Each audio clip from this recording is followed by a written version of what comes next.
Gusto na magpakamatay, narinig ako, marunong akong mangaral. O sige, ikaw dyan, kapag nalalaman naman ng Holy Spirit ang nagaganap. No? Kapatid, ikaw nag-a-attend ngayon sa buhay mo, hindi sa'yo yan. Ha? Ay, kakausapin mo ako, ha? Mag-usap tayo. Anong kailangan mo? Ibibigay ko. Amen? Amen! Radio station. Ayun nga, radio station.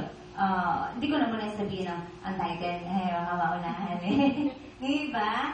Isang oras na, pwede niyo. Mabilis lang ko sila. Di ba? Maraming kagalawa tayo matutulungan. Kailangan mabilis kung bakit, ha? Okay? Hindi na kailangan mag-isip. Alam na natin yung sasabihin sapagkat alam naman nila kung yung tulong na kailangan ng tama na kailangan. Amen? Yes, po. Talagang kayo kasi, mga kabataan, hindi naman kayo mananatin yung tagapagkilig lamang. No? Darating ang araw kayo ay magiging kagaya ko din. Diba? Hindi kayo hihigit sa isang sa inyong Panginoon pero magiging kagaya kayo sa pagsisikap nyo. Amen? No? Yes, Lord! Amen! Ang tutang natin Panginoon talaga, higit sa lahat, kung diba, kundi ang Diyos sa ngalan ni Jesus. Ha? Huwag niyong kalilimutan. Ang Diyos sa ngalan ni Jesus. Ha? Amen!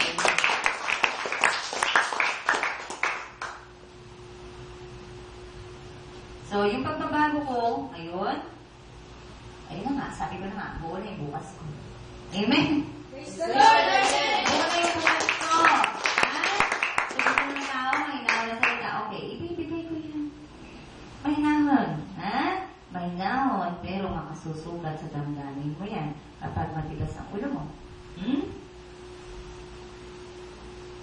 Hindi pwede kahit malumaya ang salita ko, hindi ka mapaparusahan. Hindi pwede yun. Ha? Mapaparusahan ka pa rin kapag nagkasala ka. Amen?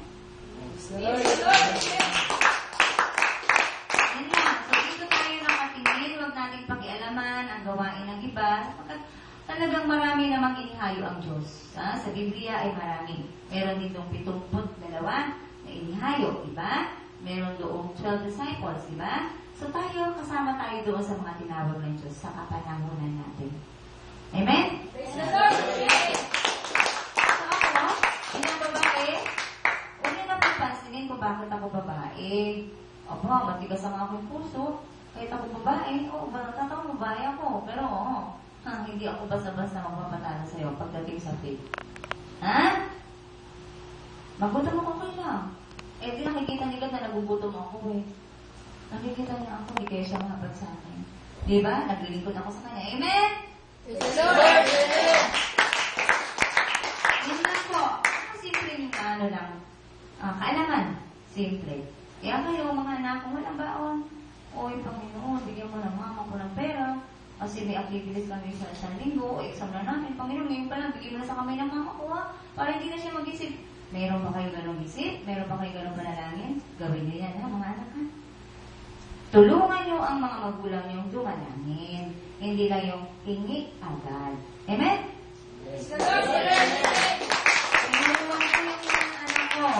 Kapag hindi kayo sa akin, una kayo humingi kay God. Una kayo humingi kay Yahweh. Ha? Yahweh, kailangan ko sa field trip, 500. Ha? Na-announce sa school. Ngayon pa lang humingi ka na, Yahweh. Bigay mo lang kay mama yung ano. Ganyan si Darlene dati.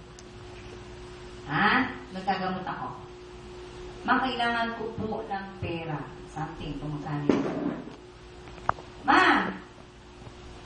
Sana bigay sa'yo ni Yahweh habang naglalakad ka, may makita ka, may mapulot kang pera. Purihin ng Diyos! Galing mo sa prayer niya, nakapulot ng pera, ang pagkamaraan pa rin ng Diyos ang magaganap. Amen? Praise the Lord! Diba? Kasi kung sinutang ko sila, na hindi lang ako puro, ang di lang ako ang dapat humingi kay God. Tulungan niyo ako manalangin. Diba? Ang sabi nga nung klase ni Darlene, Lorraine, parang di ka naghihirap. Unang-una siya makabayad sa field trip. Pagka-announce pa lamang kasi may style dyan eh. Sabihin na ganyan sa mama niya. Anong nangyari, siya ang kauna-unahang nagbayad. Pag may pera, sige bayad ka na anak, parang hindi wala pa yan. Bayad na, di ba? Anong nangyari, marami pala hindi sasama. Pwedeng hindi sumama. Dahil kay Darlene, lahat ay nakasama. Kasi ginawa siyang halimbawa. Di ba? may mabuting may dudulot sa kapwa mo yung nagaganap sa buhay mo. Kapag sa Diyos galing ang lahat. Praise the Lord. Amen. Diba? Mag-blessing ang mga tao sa paligid mo kapag yung patotoo mo ay tunay na ina-acknowledge mo na si Jesus ang provider mo. Good provider mo. Amen? Praise the Lord.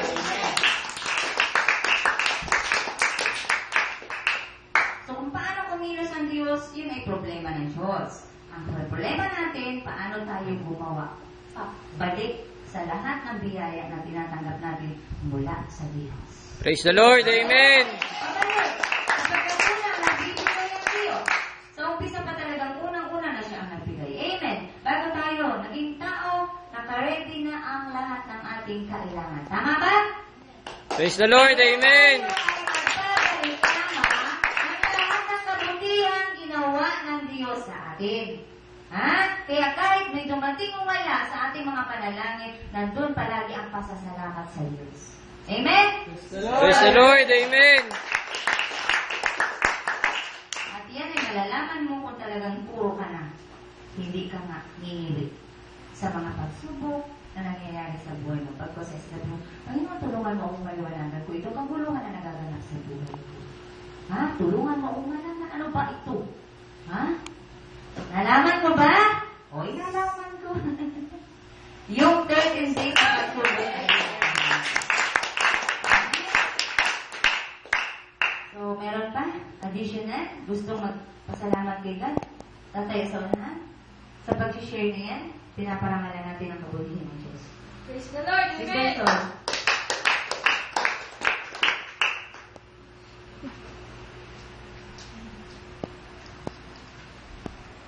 God is great. Praise the Lord. Amen. Ang dami ng binigay ni Yahweh sa amin. Kaya may pasalamat na ako ng marami. Kaya nga, on the process na. Kaya ibibigay na ni Yahweh yung blessing. Kaya, hindi ko na i-detalye lahat. Basta, thank you, Lord. Praise the Lord. Amen. Hindi mo naman sabi lahat. Ganun talaga. Masasabi mo lamang ay, thank you, Lord. Diba? Speechless ka kasi ang dami. Kung sa timbangan, hindi kaya ng timbangan na timbangin ang blessing na tinanggap mo mula kay God. Amen? Praise the Lord. Amen. So, maganda tayo palagi ng pasalamat. So, hindi ka umaga. Thank you, Lord. Thank you, Lord. Makikita mo na naman sa salamin ang nilikha mong napakagandang ako. Amen? At thank you, Lord, sa gating ko at makakapagpahinga na ang katawan kong nilikha mo. Kapiling ka sa buong magdamag na ito. Amen? Praise the Lord. Amen. At ang tungkol sa Diyos ay mabuti, ha? Kaya palagi tayong magpasalamat. Nawalan ka, salamat Panginoon, sapagkat tinuruan mo akong mag-ingat sa susunod. Ha? Kung magkano nawalan sa iyo yun, maliit, kaya pang bilangin. Eh, paano kung marami ka ng pera? Paano ka pagkakatiwalaan, hindi ka marunong mag-ingat? Amen? Praise the Lord. Diba? Amen. Bigyan ka ng kalaking baon. Ito nga, maliit, binawala mo. Paano pa kung malaki, hindi mo na yan mabilang nasaan yung pera kung saan mo na nilagay, ha? Kaya maging mabuti tayong katiwala na lahat ng bagay na ibinibigay ng Diyos. Amen? Amen. Praise the Lord. Amen. Bago ka umalis ng bahay, alam mo laman ng bag mo, may payong, may wallet, at kung ano-ano yun. Ha? Alam mo ang nangyayari sa sarili mo. Kapag nilikha ka ng Diyos, alam ng Diyos ang pagkakalikha sa iyo. Praise the Lord. Amen. So, salamat kasi alam ko na si Brother June ay nagaganap. Nakarating siya dito. Brother June, huwag naman dumating yung alab ng iyong pagkakasumpong sa Diyos dito ay mabahira ng kagaya na nangyari kay Brother Melencio. 10 taong walang absent, nakakabiling sa lingkod, kahit anong hirap ay nakakapag-abot. Subalit dumating ang taglamig at naglamig talaga siya. Ano po, nakatingin doon sa wala kasi, wala, puro wala. Kaya mula ka lang sabihin, wala ang Diyos. Ano? So, ayaw po ng Diyos na mangyari na tayo ay manlamig sapagkat kahit kailan ang Diyos ay mainit sa ating lahat na ibinadadama ang kanyang pag-ibig. Ha? So, kung mayroong nanghihina, tayo ang maging kalakasan. Amen? Kumilos kaagad. Para hindi yung kapatid na yan ay mapaglindangan ni Satanas ng tuluyan. Amen? So, dapat ko rin banggitin sa inyo ang biyayang ito. Naku, katotohan. Malapit na. Medyo naudlot lang, hindi ko kasi sinagot yung telephone call kahapon kasi napagod ako sa 13 days na yun. Tawag pa rin ka rin sa ibang bansa. Sa tulong na hinihingi ko sa isang ambassador sa ibang bansa. Ha?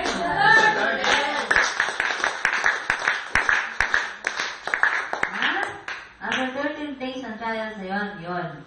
Ha? So, di ko kanya nasagot. Alam kong naka-reserve na yun. Amen? Para sa atin. Ha? So, gusto ko na naiwan at hindi sumama sa pagbagsak noong ibang kapatid, stipot lang kayo dyan. Kasi nga, sinasala yung puro. At yung puro ang tatanggap ng regalo. Praise the Lord. Amen. So, sigad talaga. Walang katulad. Amen? Praise the Lord. Amen. Salamat sa Panginoon sapagkat ang pagiging tao natin ay makabuluhan na. Kasi nasumpungan na natin ang Diyos. Makabuluhan. Wala pa tayong kabuluhan at wala pa sa ating piling ang Diyos. Ha? Kaya wala tayong dapat ipagkaiba sa iba. Ibig sabihin meron ka, dala mo sigod. Kaya hindi ka dapat manghina. Pakita mo sa Kanya. Ako'y malakas, dala ko sigod. Dapat maging malakas kayo. Pareho tayo, dala sigod. Hindi ba? Tayo. Laban tayo dalawa. Amen?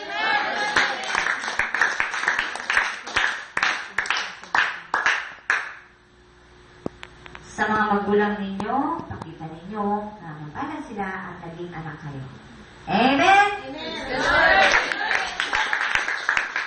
At sa mga nanay at tatay na nandito, pakita sa mga anak at sa asawa na mapalad sila, kayo ang naging bahagi ng buhay nila. Pero magiging mas mapalad sila kung sasama sila dito sa inyo. Amen? Sa katuloy ng pagiging mapalad ng tao ay ang masubungan ng tunay na yaman, walang iba kundi si Jesus. Ang tunay na kayamanan na dapat nalaman at masumpungan ng tao na hindi niya ipagpapalit kahit sa anumang yaman ng mundo. Amen? Amen. Anong yaman ng mundo? Hindi mo ipagpapalit si Jesus. Hindi mo iiwan si Jesus dahil sa yaman na iniaalok ng mundo. Ha?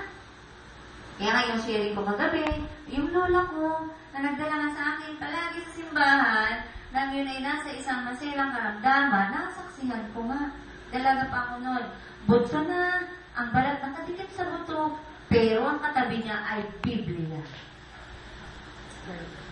Sa kanyang pagiging buto-buto na, nagagawa pa niyang tumayo mula sa pagkakahiga para kumain ng pagkain inihain sa kanya na nakalagay sa isang lalagyan na alam kong aso lamang ang pwede bigyan nun. Di ba? Ang tao, bagamat kung pwedeng gamitin ng tao ang bao, malinis. Malinis, tinanggal yung mga ugat-ugat. Pero nakita ko yun sa aking lola. Doon siya pinakakain ng kanyang kapatid. At sa aking pagkasaksi doon ay nahagas. Kita niya, lalim ha? Nahagas ang aking damdamin. Ako'y umiiyak. Bakit nangyari yun? Kapatid sa kapatid. At kapag pinakain ay halos pagulungin yung lalagyan at ayaw lumapit ng kapatid. Nangyari sa akin yan na ang sakit ng lola ko nakuha or nangyari din sa kuya ko.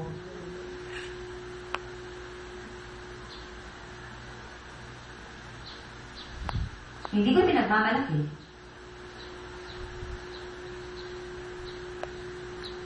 Pero pagsubok din sa akin yun.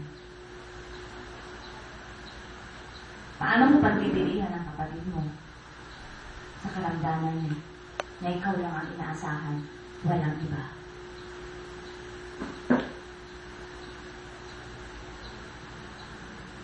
Paano mo siya aalagaan kung alam mo mahahawak ka ng sakit niya? Pero hindi ko naisip yun. Hindi ko pinandilihan ng kuya ko. Hindi ko nilayuan ng kuya ko. Hininga niya, nahihinga ko. Magkatabi kami sa higaan sa ospital. Alam kong ang Diyos ang nagliligtas sa akin, kaya hindi ko nakuha ang sakit na nakakahawa. Yes, Praise the Lord. Amen.